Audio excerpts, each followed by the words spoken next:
This is Optimal Living Daily, episode 906, How to Build Confidence Without Being a Jerk, by Felicia Spahr with RomanFitnessSystems.com, and I'm Justin Malik. Happy Monday. Welcome back to Optimal Living Daily, or the OLD podcast, where I read to you from some of the best blogs I can find and get permission from, mostly covering personal development and minimalism on this show. And thank you to Gusto for their support. Payroll and benefits are hard, especially when you're a small business. You don't have time to be an expert in things like taxes and regulations, and old school payroll providers just aren't built for the way you work today.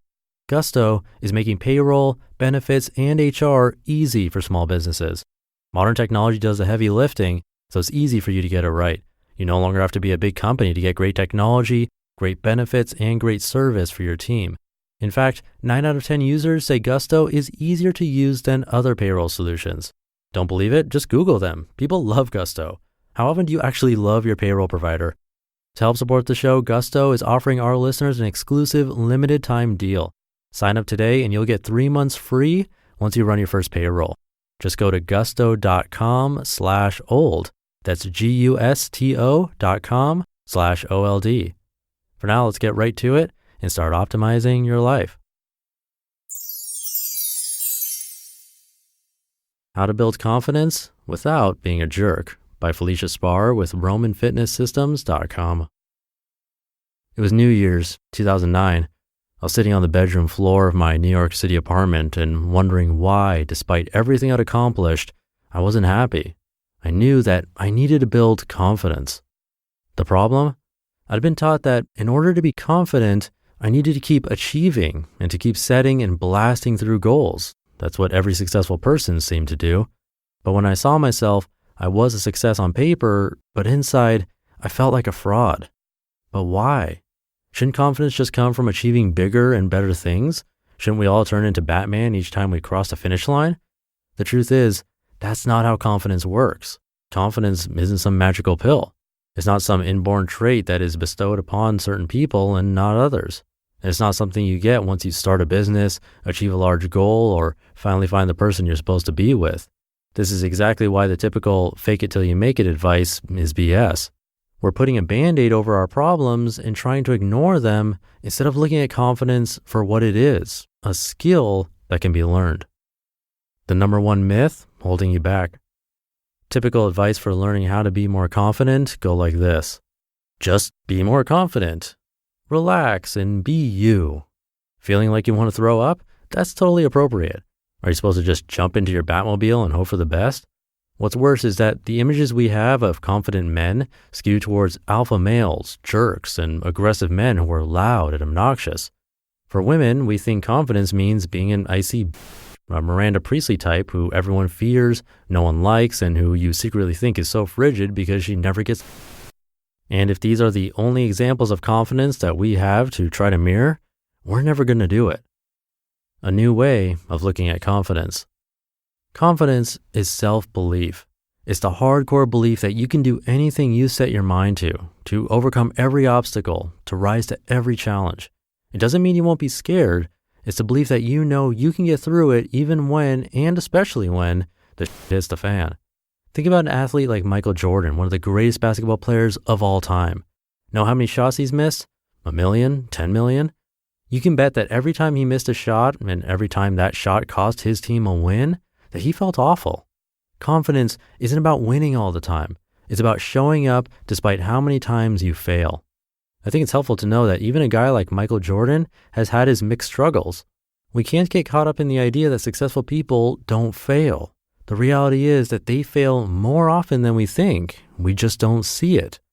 So how do we start building more confidence? Introducing the flip strategy to build confidence. I have a client who would constantly freeze up in conversations and think, I don't know what to say. Then he'd find a way to either, number 1, hide in a corner, 2, check his phone, or 3, somehow get out of the conversation. Imagine what that communicates to everyone else. His behavior screamed, I don't believe I'm interesting or good enough. Who would want to talk to me? And all the advice in the world wouldn't help him. We'd script out exactly what to say and he still might freeze up. Why? Because he had a deep-seated belief that he wouldn't be liked and wouldn't be able to impress the other people in the room. Everyone has these thoughts, worries about being judged, what people will think about them, or if they just said the wrong thing. Without consciously practicing, it's hard to feel confident and not be paralyzed by your thoughts when you're talking to someone. Here's the secret. Instead of trying to fight those negative thoughts, let them in. Let yourself think them and don't try to fight them or push them down. The key is to focus on changing your behavior in the moment. Here's how I accomplished this with my client. We flipped the situation so that he focused on practicing confident behavior as opposed to focusing on the negative behaviors that he was trying to fix. When he began to feel like he didn't know what to say, he let himself feel that while continuing to stay in the conversation. He wasn't allowed to hide in the corner or check his phone. He had to stay in the conversation for at least 5 more minutes before he excused himself. How this can dramatically build confidence. Instead of doing what you've always done, you're creating new behavior patterns, and when repeated, your mindset changes. You can still feel like you don't know how to navigate a conversation with someone you don't know, but when your brain sees that you're acting differently, that you're staying in a conversation even when you're nervous, it pays attention to that and remembers for the next time. It forces your brain to work past its nerves and to learn the skills it needs to perform better. When you repeat the flip strategy over and over, your brain begins to take the baby steps it needs to move forward. Baby steps are important, be it making eye contact for a second longer than you're normally comfortable with, or taking on an additional responsibility at work. These small wins start to build momentum, and soon enough, you're blasting into the stratosphere. The most important part? Get started and don't worry about taking it slowly. Your challenge. Think about the one area of your life that you feel you'd like to build confidence. Number 1, identify one thought you have that prevents you from doing what you actually want to do. For example, if you think about being able to approach someone that you find attractive at a bar and immediately think, I'll never be able to do that. That's the thought you want to work with. Number 2, then think about just one action you could do to prove that wrong. Maybe it's forcing yourself to approach just one person every time you go out.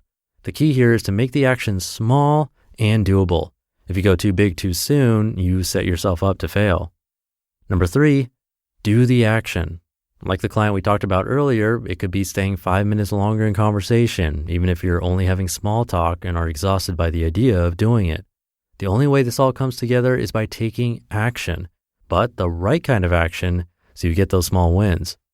And number 4, rinse and repeat to build the vortex of confidence.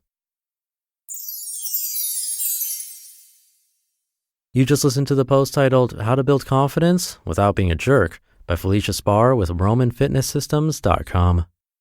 And don't forget, you no longer have to be a big company to get great technology, great benefits, and great service to take care of the payroll and benefits for your team. And Gusto is offering our listeners an exclusive limited time deal. Sign up today and you'll get 3 months free once you run your first payroll. Just go to gusto.com/old. And I'll leave it at that. Hope your week is off to a great start. Thank you for being here and listening to me and for being a subscriber of the show. It really means a lot. I'll be back tomorrow reading to you where your optimal life awaits.